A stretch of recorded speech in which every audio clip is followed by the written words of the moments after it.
Bien, está con nosotros esta noche Fátima Atoche Vega. Ella es jefe de división de Derecho y Nuevas Tecnologías del estudio Iriarte y Asociados. Fátima. Gracias, Ana. Gracias por estar con nosotros. Mi primera pregunta ¿es bueno tener una ley que regule los porcentajes de prensa escrita desde tu punto de vista?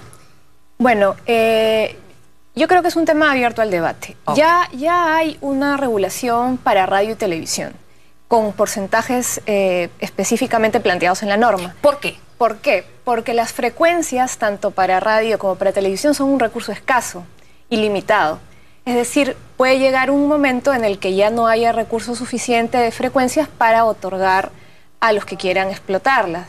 Por eso es que se pensó en dar estos porcentajes. Hay otros medios como la prensa, como el internet, que en principio no tienen limitante, más allá pues de las trabas burocráticas que podría haber para establecer un medio de prensa. Pero no es un recurso escaso, o sea, nada impide que alguien abra un diario. O sea, es decir, en las frecuencias de televisión y de radio hay un número limitado, o sea, es del tamaño de mi hoja es el mercado, y está dividido entre los que el Estado les ha dado las concesiones. No sucede esto en prensa escrita, no sucede eso, porque se puede fundar periódico tras periódico y el tamaño del mercado. Portales web, en fin, ahí no hay, gracias a Dios hasta el momento, ninguna limitante para la cantidad de medios que puedan haber. Por lo tanto, por eso yo entiendo que los legisladores no vieron la necesidad de poner cupos en este tipo de prensa o de medio de comunicación. Ahora, si es que se quiere poner, hay un debate que se podría hacer de por medio abierto, técnico, jurídico, si es realmente necesario, si es que hay algo que realmente impide que se abran nuevos medios de comunicación, ¿por qué no se abren más medios de comunicación? Eso es lo que hay que analizar de manera técnica. El mercado de prensa escrita es difícil. Si yo quiero ahora, por ejemplo, si yo fuera La República, ¿no? Y digo, bueno, en vez de cuestionar la compra, voy a poner 5 periódicos más. ¿Va a ser fácil para mí? Bueno, hay un tema de recursos económicos, pero legalmente no hay ningún impedimento. Pero las trabas burocráticas de lo que se quejan todos los que quieren entrar al mercado. No es muy distinto a las trabas burocráticas que hay para hacer algún otro emprendimiento. Y que el otro diario tenga el 80% y que con eso me juegue sucio en los temas de tarifas de publicidad, de la venta misma del periódico. Ahí sí hay un tema a analizar, y yo creo que por eso ha sido saludable la iniciativa de la acción de amparo que se ha interpuesto para que se analicen temas de fondo. Analizar si realmente la posición dominante que puede tener el grupo El Comercio en el mercado, que posición dominante como tal no está reprimido por la ley, sino el abuso de esta posición dominante. Pero habría que analizar si esta posición dominante está perjudicando o impidiendo que otros actores entren al mercado. ¿No? Eso sería importante que se analice, y creo que hasta el momento no se ha hecho un análisis a profundidad del tema. Pero ese es un punto interesante, porque entonces este debate que tú y muchos plantean antes de decidir, podría tener como primer punto saber si en el tema empresarial la mayoría del grupo del comercio está en este momento o impediría o jugaría sucio en favor de la competencia. Ese es un primer punto. Ese es un punto a analizar, yo creo. Básico para señalar y calificar como negativa una concentración, ¿no? Ahora, el otro tema es, si un medio tiene el 80% de la prensa escrita, sí, ¿es necesariamente verdad que la opinión que ellos tengan es la que va a predominar? Yo creo que no hay un estudio técnico que nos señale eso, ni necesariamente se garantice. Primero hay que ver qué estamos analizando por medio de comunicación, medio de prensa. La prensa escrita únicamente, hay que recordar que ahora son los medios multiplataforma. También tienen portales web, hay blogs, o sea, realmente el Internet nos ha abierto el panorama de lo que se debe entender como medio de comunicación. Aún lo mantenemos como un bastión de la libertad de expresión, donde ahí no hay concentración, hay pluralidad. Y por eso nosotros en el estudio Iriarte y Asociados hemos lanzado warnings contra leyes como la ley Shehade, la ley de delitos informáticos, que podrían reprimir la libertad de expresión en esta plataforma que es el Internet, que nos abre el espectro y las posibilidades. Porque cuando la gente se entera de este debate, ese es el lío de blancos. que se peleen ellos por la propiedad de sus medios, es un lío de blancos. Pero lo que sí involucra a la gente es decir, oye, si yo voy a salir a la calle y voy a ver solamente los periódicos de un grupo que va a poner evidentemente, porque hay libertad de expresión, lo que a ellos le parecen, entonces ¿cómo me voy a informar yo del otro lado? En ese punto es que la gente se involucra en el debate. Eso es una preocupación legítima. Y por lo tanto debería entrar en este debate. Desde ese punto de vista, sí. Desde ese punto de vista, y también cuando el presidente Humala sale a, digamos, anunciar con una indirecta que podría haber una legislación sobre la materia. Ajá. ¿Cómo será esa legislación? O sea, ahí es donde empiezan nuestras preocupaciones. ¿Será similar a la ley de delitos informáticos, ley Chejade, que se han lanzado, se han aprobado sin el debate previo abierto con la sociedad civil, técnico, jurídico? Entonces ahí nos saltan a nosotros las preocupaciones de cómo podría ser esta norma.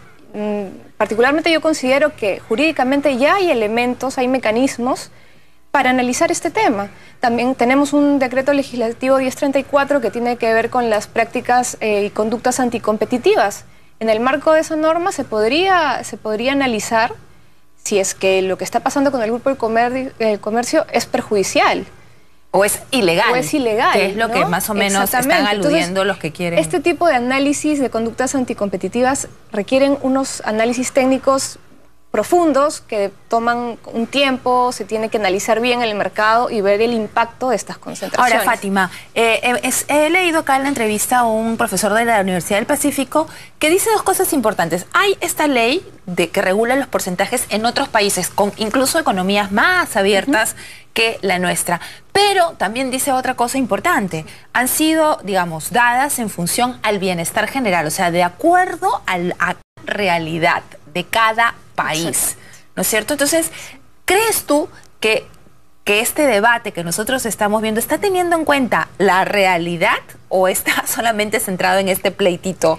Yo creo que está centrado hoy por hoy, lamentablemente, en una polarización que se ha venido incrementando en los últimos días y solamente se ve como un tema de dos medios en concreto, en disputa. Y no se está dando el debate real de fondo que tiene que ver sobre el tema. Si es necesaria una ley, lo que hacen referencia en el artículo es ley de fusiones de empresas, que en otros países sí hay. En Estados Unidos hay la ley llamada Antitrust, que analiza una agencia del gobierno las fusiones de empresas para determinar si eso va a terminar perjudicando al consumidor o al mercado en general. Aquí no se ha dado todavía el primer debate, que es ver qué queremos, si necesitamos una norma de este tipo. O sea, ya la tenemos para radio y televisión, pero la necesitamos para prensa. Ese es un debate que se tiene que dar. Y estos periodistas que han presentado esta acción de amparo, lo que están diciendo es que, a ver, es tan simple como esto, 80% eso es un acaparamiento, ¿no es cierto? Y eso va a influir en la pluralidad de la información, y eso está en contra de la Constitución. ¿Estás de acuerdo con eso? Bueno, yo estoy de acuerdo con que el tema se analice a nivel judicial, porque es un tema sobre el que, como te digo, no hay un estudio que se haya dado. La Constitución sí señala expresamente que respecto a los medios de prensa no debe haber exclusividad, monopolio o acaparamiento.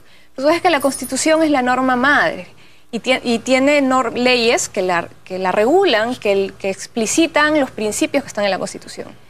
El acaparamiento se reguló en la ley de radio y televisión con estos porcentajes de lo que estamos hablando. Pero respecto de la prensa escrita, nunca se reguló.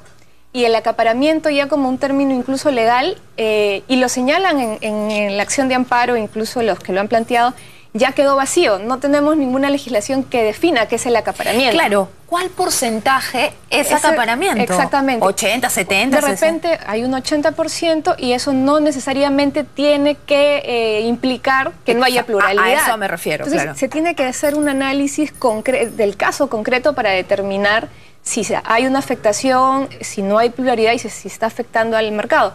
Otro tema que me parece importante es que las concentraciones o las fusiones no es algo que solamente se da en el tema de prensa. Hay otros sectores económicos donde tenemos pocos ofertantes de servicios y eso pues ya tiene la norma que te comentaba de conductas anticompetitivas, pero si tuviera que haber una norma de porcentajes el momento de hacer fusiones empresariales, también se debería observar la economía en general y no solo a la prensa, que es algo que también señala la Declaración de Principios sobre Libertad de Expresión de la Comisión Interamericana de Derechos Humanos.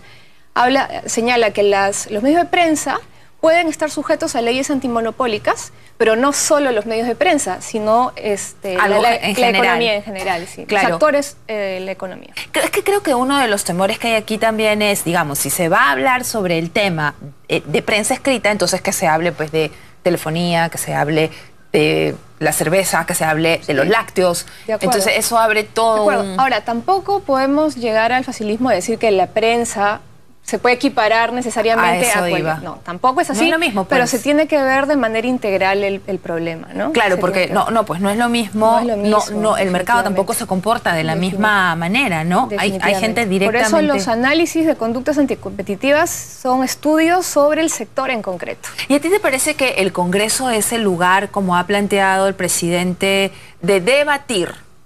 Porque eso también hay que aclarar, ¿no? Se ha dicho que el presidente ha dicho que el Congreso intervenga. No, eso no ha dicho tampoco. Creo que hay un poco de histeria en esta discusión. Sí. Y hay que poner las cosas en frío. En frío, sí. Él ha dicho, bueno, malinterpretando el comunicado del IPIS, pero ha dicho que se discuta en el Congreso.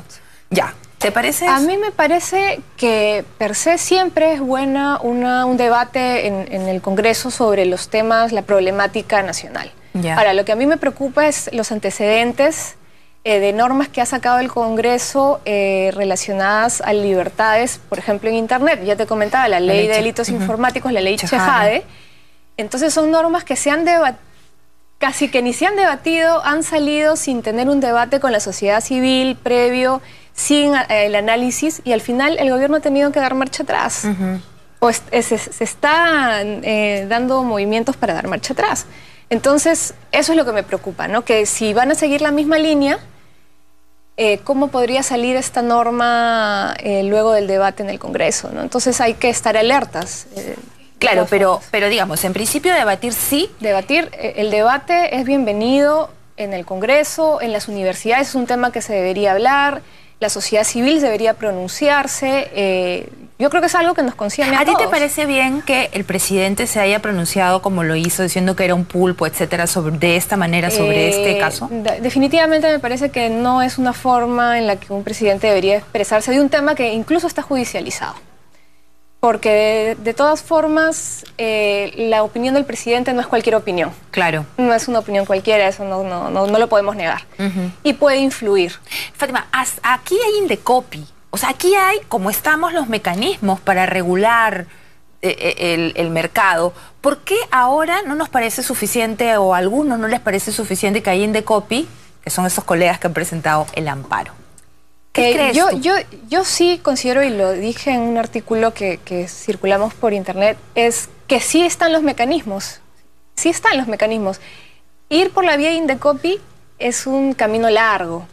Y del debate técnico de fondo profundo, que no sabemos cuál va a ser su resolución. El tema del amparo yo creo que lo han visto como un mecanismo más rápido, más efectivo de poder tratar de conseguir un fallo que cubra el vacío que consideran los que han presentado la acción existe en la ley respecto a la prensa escrita. Ahora, lo que ellos quieren es que se anule la compra. Y eso es un tema delicado, y por eso me parece muy interesante la acción y sobre todo el pronunciamiento que va a tener el Poder Judicial en este aspecto. Bien, muchas gracias, Fátima, por habernos ilustrado. Te vamos a volver a invitar, ¿eh? Perfecto. Para que nos cuentes más.